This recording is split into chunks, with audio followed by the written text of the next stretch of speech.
Look at this adorable bike. This is appropriately named Joy. This is the Urtopia Joy, and it's brand new from a bike manufacturer that has dedicated themselves to making carbon fiber bikes in every bike they make. Welcome back to Ride Electric Reviews. If this is your first time here, welcome to this channel. I review all kinds of e-bikes. If you've been here before and you've subscribed, well, welcome back.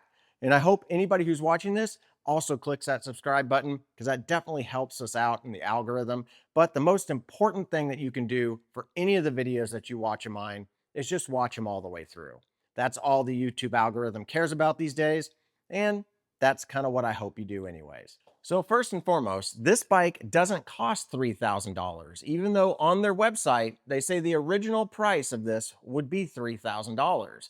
But most of the time that this bike has been on the market, which has only been a few weeks, it's been around $2,000 to $1,800. And right now, as of recording this, it's right at $1,800. And for me, I feel like that price is appropriate for a bike of this size. So this bike, according to Urtopia, was specifically designed for the smaller riders out there. So if you're over 6'2", this isn't the bike for you. And in fact, I would say if you're over 5'11", this probably isn't the bike for you either, unless you're going to be doing really short trips or just kind of cruising around some campsites, because I feel like these small bikes are ideal for taking on camping trips or just short adventures. This one right here, they say is designed specifically for somebody who is 4'11" up to 6'2". Now the 4'11" part makes a lot of sense to me, and the 6'2" part is completely possible with a feature that I'll show you here in just a minute. Now, when we talk about power on this bike is a 36-volt system. It has a peak power on this rear hub motor of 750 watts. Its nominal power is 500 watts, which is pretty common for a 36-volt system. And I found that it delivered plenty of power on standard style roads, but whenever you got to some really steep hill climbing, it struggled just a little bit. Let's go ahead, let's go outside and let's test the pedal assist levels, and let's also conquer the big hill and see how the Urtopia Joy does on that giant 19% grade that I test all my e-bikes on. All right, guys, let's take the Urtopia Joy out for a joyride and see how this bike actually performs. Now, this bike is pretty small for me, but it should work just fine overall. There's two different ways that you can actually raise this seat. You can raise it right here, and then you can also, with an Allen key, 4mm, you can actually raise it up right here. So if you're a little bit taller rider, you can actually make this bike work for you somewhat. Now this display is fully adjustable, which is nice to see. Now the Urtopia Joy is a suspension bike. It has 50mm of suspension up front, and it's riding pretty smooth on this gravel road. Let's take it up here to the front of the road and test out the pedal assist levels. All right, to start off the pedal assist level, we're just gonna go ahead and pedal this without any pedal assist. And being that this bike is relatively light, under 60 pounds with the battery installed, feels pretty simple to pedal. The cranks feel a little bit short. I'm gonna have to look and see how long these crank arms are. I'll display it right here on the screen, but they definitely feel a little bit shorter. I'm guessing they're probably 160mm, maybe 165. All right, let's go ahead. We got an e-bike, let's use it. Now this is a torque sensor, and they call it a zero latency torque sensor. We'll see. That's pretty good. I would say that's pretty efficient. Pretty much no delay there from what I can see. And I don't feel any like kind of pushing motion. Sometimes with torque sensors, you get this kind of light on and off feel. This feels really smooth. Shift it up a little bit, put a little bit more pressure. See what this bike will go up to. Now I haven't gone into the menu system yet and changed the speed, so I'm not sure what the maximum speed is on this bike right now. But just pedaling comfortably, I'm getting about 13 miles an hour on Eco. Let's go to Tour. To crank up, shift gears. I'm getting a little bit of noise from the gears in the back. That's just usually typically some small adjustments, but is an inconvenience if you buy this and you didn't want to have to go through a bike shop and you don't know how to adjust those yourself. So I fortunately know how to adjust them myself, so I'll go ahead and do that after I record this ride. but tour is getting us up to about 15 miles an hour. Now boost mode should get us going a little bit quicker. Again, I'm just kind of casually pedaling here. I'm not going all out, because the way a torque sensor works is the more pressure you put on the pedals, the more power you're gonna get. And I figure most people are just gonna be kind of casually riding, so that's how I'm gonna test it. Well, we got up to 19.1 right there, and there is a turbo mode. Woo! Feel that kind of kick in. And it is going to max out at 20 miles an hour. We're gonna pull over here and see if I can increase this to a class 3 e-bike. All right, now that we're over here in a safer area, let's go into the menu system here. Hold down the M button. The screen looks really good in this really bright light. I'm not sure how this is coming across on camera, but I've seen this display on a few different bikes, specifically the CF Racer 1 made by Ride One Up. Their carbon gravel bike uses this display. I do like it. It's a nice, easy display to see, and it's really easy to navigate through. The only thing I've found in the past is there's not as many options in the menu, so we're gonna see what's underneath this bike info here. And we do get access to this speed limitation. Okay, here we go. Okay, 25 miles an hour is as fast as it'll go, so right up there in the class 3 territory, not the maximum that a class 3 can do. All right, let's give it a go. We've got a pretty long stretch here. Let's see what the throttle will get up to, and then we'll test the pedal assist speed and see if we get it up to 25. Okay, so your throttle is only gonna get you up to 20 miles an hour. We're seeing 20.2, but I can feel the motor kind of kicking on, kicking off. So standard class 3 stuff. Since we're at 20, let's see with lightly pedaling if this will get up to that 25. So far, it's doing a good job. So right up there, according to the display, it's getting to about 24 miles an hour is the speed that I saw on there. So bumping it up does give you just a little bit more speed, not a lot, but enough to kind of let you cruise around a little bit faster. Now again, these are not verified speeds, they're only displayed speeds. And it sure feels like it's 23 miles an hour. Now I do have to say, being 5'11", this does feel comfortable, but a little bit compact. I've raised up the bars. I've got the handlebars turned appropriately for me. Now this is a pre-production unit, and they said that they were gonna make a few changes to the handlebars, make them a little bit more swept back on the production model. So you might jump over to their website. I've got a link down below, and see what bars they actually put on this particular bike. I'm liking it so far. Let's head up here and let's test this thing out on the big hill that I test all my bikes out on, and see how well this 750 watt motor will actually do. This is a cool looking bike. I love the design of it. I've seen a couple of the Urtopia stuff before in the past, but this is the first one that I've reviewed, and I really like the styling of this. I would actually like to see this exact style, but in a bigger one, like with 26-inch fat tires, or maybe even hybrid tires with like 2.10 tires. That would be really cool. I love the frame design. It looks really slick, really futuristic.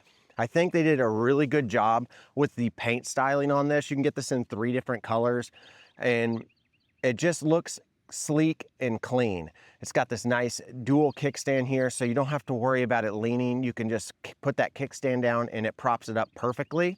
You got this awesome rear rack that can hold like a ton of weight. I mean, it's maximum of 27 kilos. I think that's like right around 50, 60 pounds. So you're gonna be able to store a lot of stuff on that. And then you even have some mounting points up here for a front rack that they do sell on their website. All this internal routing really does make it super clean looking. This bike is really slick. It's just a little small for me, like I said, but if you're looking for a smaller bike, and that's what they're catering this towards, whenever they sent this bike to me, they did say, this bike is designed for people who want a little bit smaller bike. Okay, so now let's go ahead and let's do the full hill test. The way I do this is I put these in boost, or in this case, turbo, the maximum speed, and then we start pedaling up this. And I want to show you guys what these are like whenever you pedal them. We know that these bikes are not designed to go up hills with throttle. They just can't do it most of the time. Not even a high-end 48-volt system is capable of doing it for the most part on this big of a hill. So let's not waste any more time. Let's get the throttle going. We've got it in gear number 8.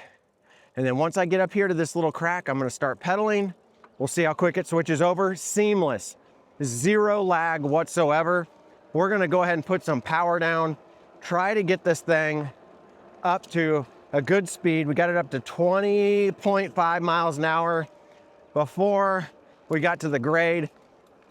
I am a little concerned that this bike is gonna struggle a little bit up this hill because we're already at 15 miles an hour, and this is only the about 12 to 15 mile an hour range.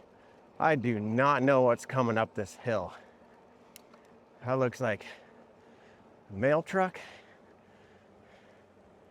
That's the mail truck. This is where it gets to 19%. We're at 11 miles, 10 miles an hour. I always say if it can keep it above 10 at this point, it's a good hill climber. However, we're at 7.8. Going back up to 8. Whew. And 8.5. I can feel it. These crank arms are definitely shorter. All right. We dropped into the 7s. So unfortunately, this is not a bike that I would say is a good hill climber.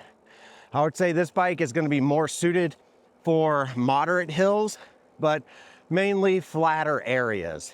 Now, being that this is 36 volts, this is going to have a pretty compact battery. 36-volt batteries are generally pretty nice and small. And this one, it pops out right here at the bottom of the down tube.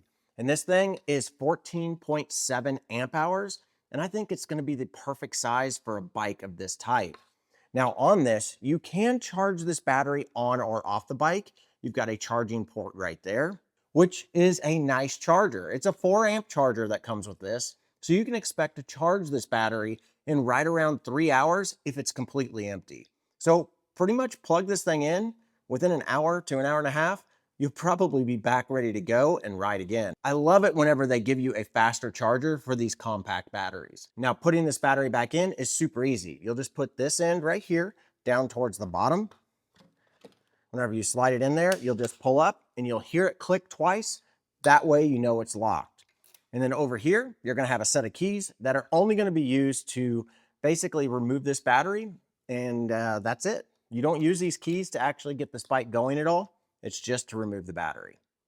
While we're down here, let's look at this frame. You do get some Bottle Boss mounts, which are really nice. But man, I really like the way that carbon fiber looks. No weld points. It just looks really slick, really clean, and they can do some really unique lines with it.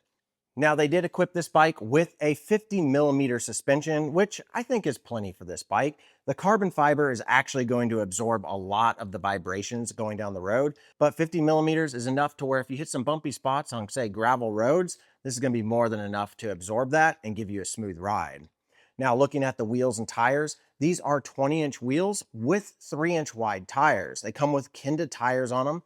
These are kind of a checkerboard style pattern. I really like these tires. They give you plenty of grip in all kinds of condition, and they're really ideal for city streets. Now, also looking up here up front, you do get metal fenders. Now, you do get a metal fender in the back also. And what's really nice is these look like these are 4-inch wide fenders. So they're gonna cover the entire tire while you're going down the road. You don't have to worry about any side spray coming off of this particular fender. Now, further down into this wheel, I did want to mention this is a through axle up front with a Novatech hub. So high quality through axle and a hub up here is going to give you a really good ride. Now, this does have a rear rack that comes equipped with it, but they also sell a basket that can go up here, and they gave you some mounting points for a front rack. So if that's something that you're interested in, it's right there whenever you go to look at this bike on their website. They show you all the accessories that will work on this particular bike. And while we're here looking at this seat is super comfortable. It even has some springs down here on the bottom that give you a little bit more cushion. Now, coming up front here, Urtopia got really fancy and they integrated the cable runs into the headset. This keeps it super clean, so you only see the cables right up here, and then your one brake cable for the front. but then everything else runs into the headset down through the frame, making this bike look really stylish. Now, of course, Urtopia had to equip my favorite brakes for e-bikes. These are Tektro brakes. They have cutoff switches, and man, Tektro hydraulic brakes just feel really well. One of the nice things about Tektro brakes, you can find the pads to replace the pads really easily, but they also use mineral oil, so they're really easy and super safe to maintain. So we're gonna get going, see if we can get it up to about 20 before the asphalt changes color up here, and brake. Oh yeah, that is by far the best distance that I've had. Look at that. That outbraked any other bike that I've reviewed so far. We did lock them up. That's not surprising considering how light this is. And this particular tread pattern, this checkered style tread pattern, tends to lock up a little bit. Still felt like I was in a lot of control there. No issues whatsoever. And plenty of stopping power for a bike of this size. Very impressed. Now looking up here in the cockpit, you do get these nice ergonomic grips that are kind of a faux leather. And then right here, you do get a thumb throttle, which is super easy to use. And then you also get a trigger shifter shifting setup right here. This is a Shimano trigger shifting setup. Now this particular setup is an 8-speed setup, and I'll show you more about the drivetrain here in just a minute. Now, before we dive into the computer setup, let's take a look over on this side. You do get your other ergonomic grip. You also get your control pad with your up, your down, and your menu button. Then you get a nice bell. So this particular display is on the adjustable stem that you get, and then this will also adjust up and down. So you can get this at the perfect angle for whenever you're riding. Let's go ahead and power it on. There's a button right up top here. You'll just press this button. It'll just take a second for it to power on. One thing I did notice, if you do remove the battery, you're going to have to plug the charger in whenever you put the battery back in for this unit to actually turn back on. So just take note of that. I haven't seen that happen on other bikes before, so I don't know if the production models will actually have that. So looking at the screen here, it is a nice colored screen, and you are going to get your time up top with your miles per hour, a battery indicator with a percentage, the RPMs of the pedal. These little gauges will go up and down as you ride based off of the amount of power that you're using. And then right down here, it indicates what mode you're in. So the top mode is going to be turbo. You're going to have boost. You're going to have tour. You're going to have eco, and then you're going to have off. So you're going to get several different modes that you can go through to be able to get the right riding assistance that you're going to want. Whenever we hold down the menu button, it will take you into a menu here where you can reset the trip. You can set a password for this. You can set the time, change the units, whether it's miles per hour or whether it's kilometers. You can change the brightness on the screen. You can tell this bike to auto sleep or not auto sleep. And then you have some bike info. Now in the bike info, if we dive into that, we do get some more settings. So for instance, speed limitation, it'll come default as 20 miles an hour, but you can get it all the way up to 25 miles an hour max. Once you've got that set, you can go in and you can change the wheel diameter. I wouldn't recommend it. You can see a little bit about battery info, the controller info, and the display info. So not a lot of stuff to do in there other than change the speed. And then you can reset all of the settings if you want. To exit, you just have to scroll all the way back up to exit and then click the menu button. So looking at the drivetrain down here, you are going to get a very large front chainring that has a dual-sided guard on here. You're also going to get these nice Urtopia pedals that have some kind of like grip tape on them. And then back here, you are going to get an 8-speed Shimano cassette. It is a Shimano branded and it is a cassette. So if you ever wanted to change this out for a different size cassette, you could do that. And this has a Altus rear derailleur back here. Pretty standard setup for most e-bikes in this price range. And this stuff usually works really well. However, I did have a little bit of shifting problems with this whenever I was out on the road, but that's just something that's super simple to adjust. You could probably do it yourself, and if you don't feel comfortable, any bike shop can work on Shimano products. Most of these bikes coming production will probably shift just fine. This was a pre-production model that they probably rushed out the door. I just had to do a little fine tuning on this to get it to shift just fine, but now it actually shifts really well in comparison to whenever I did the test ride on this bike. Now down here, you are going to get a dual-sided kickstand that you'll have to lift up the bike to put the kickstand up. And then whenever you put the kickstand down, you'll just have to slightly roll the bike backwards. Now down here in the bottom bracket, you are going to get a torque sensor, and they're calling this a zero latency torque sensor. And let me tell you, this torque sensor is the most sensitive torque sensor that I've ever used on a rear hub motor. So much so that it honestly almost felt like a cadence sensor. Let's check out some of my critiques about this whenever I was out on a ride. Now, for me personally, my thoughts on how this torque sensor is actually operating is I'm a little on the fence with it. Because let me give you an example. Whenever I go out and I ride bikes with my wife, we ride to a local coffee shop, generally several times throughout the summer. I like to keep mine at a really low pedal assist because I want to be able to keep up with her. She tends to ride a little bit slower than me because she's just a casual rider, where I'm more of, a mountain biker and I like to go quick.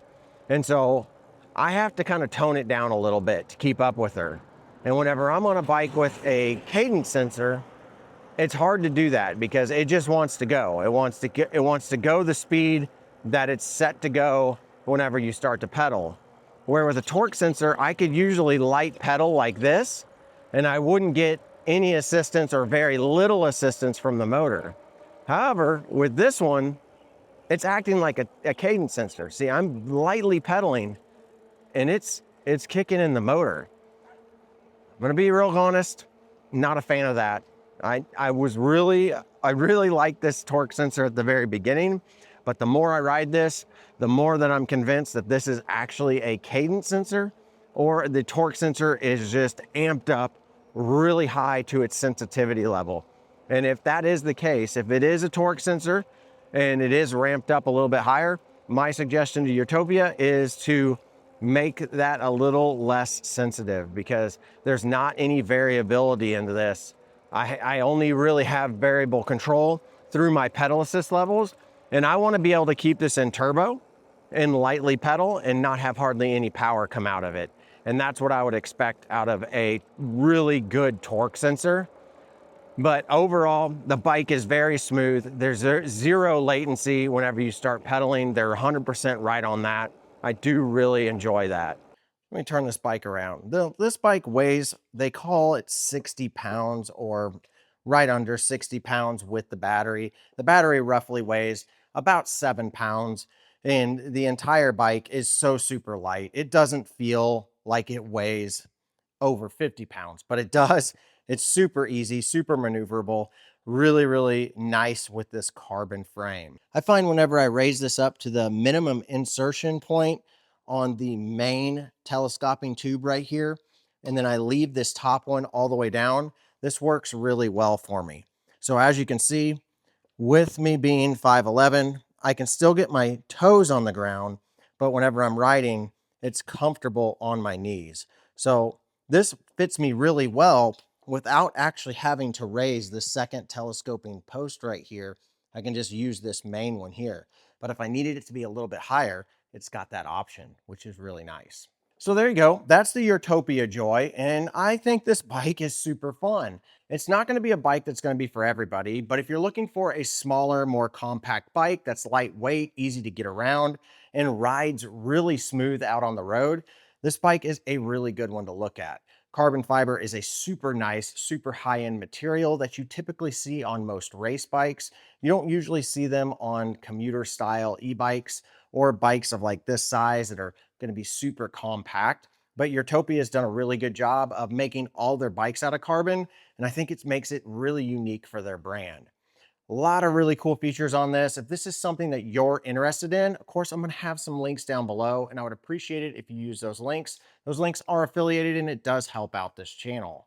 And if you guys are really enjoying this, definitely click the subscribe button, click the like button, and leave me a comment. Let me know what you think of carbon fiber bikes in this style. Do you think it's worth it, or do you think they should have just gone with aluminum? And of course, if you're really enjoying this and you really want to support all the content I make across all my YouTube channels, go over to my Patreon, which is linked down below. It's called Mike's Unlocked Garage. Over there, you get early access to all my videos. You'll also get some behind the scenes stuff every once in a while, and just some special dedicated videos for my patrons. And one other thing is, if you do want to direct message me, you can do that over there, and we can chat it up and have a conversation about e-bikes, about all kinds of different bikes or bike accessories. But as always, guys, get out there and ride your e-bike.